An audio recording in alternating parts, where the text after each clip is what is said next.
आणि राष्ट्रवादीचे नेते तसेच अभिनेते सयाजी शिंदे यांनी तपोवनाच्या आंदोलनामध्ये वृक्ष छाटणीच्या विरोधामध्ये भूमिका घेतली आहे। सयाजी शिंदे यांनी तपोवन आंदोलनामध्ये आपला सहभाग नोंदवला। तपोवनामधील झाडं कापण्याला सयाजी शिंदे यांच्यासह अनेक स्थानिक नाशिककरांचा मोठा विरोध आहे।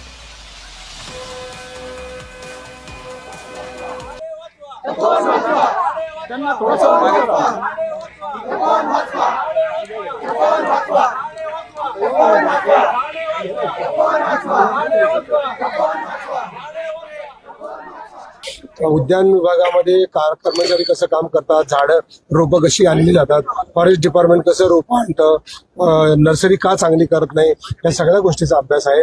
पण आता जरा जास्तच झालं म्हणून मला लोकांसमोर यावं लागलंय की बाबा इथलं एकही झाड तुटता कामा नये आणि हिडन अजेंडा तुम्ही राबवू नका।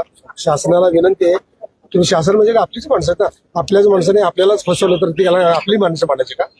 तर अशी वेळ आली तर आम्ही विरोधात जाणार आणि इथले काही झाड तुटू देणार नाही।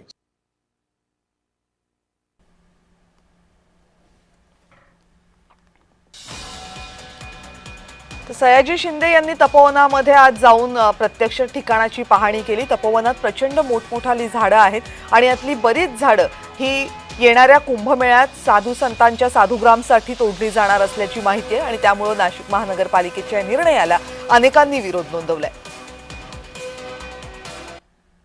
आणि सयाजी शिंदे यांनी जे आंदोलन आज नाशिकमध्ये केलं त्याला नाशिककरांचा पाठिंबा नाहीये। कुंभमेळा आटोपल्यावर जमीन पडीक ठेवायची की कायमस्वरूपी तंबू उभारायचा, नाशिक महानगरपालिका यावर योग्य निर्णय घेईल। नाशिक भाजपची तपोवन वादावर ही भूमिका आहे। या संदर्भात नाशिक भाजपचे प्रदीप पेशकर यांनी काय भूमिका स्पष्ट केली आहे बघूया।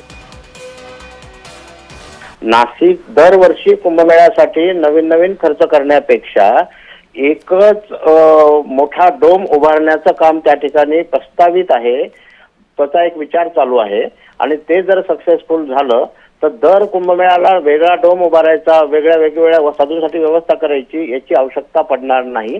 असं हे एक्झिबिशन सेंटर आणि उरलेल्या 10 वर्ष त्या डोमचं काय करायचं तर 10-11 वर्ष तिथे आर्थिक नियोजनाचे सगळे विषय होतील, म्हणजे उद्योजकांचे असतील, मीटिंगचे असतील, पर्यटनाचे असतील, या सगळ्या विषयामध्ये तो डोम कामाला येईल। अशा प्रकारचं एक विचार पुढे आलेला आहे आणि प्रशासन त्याची चाचपणी करत आहे।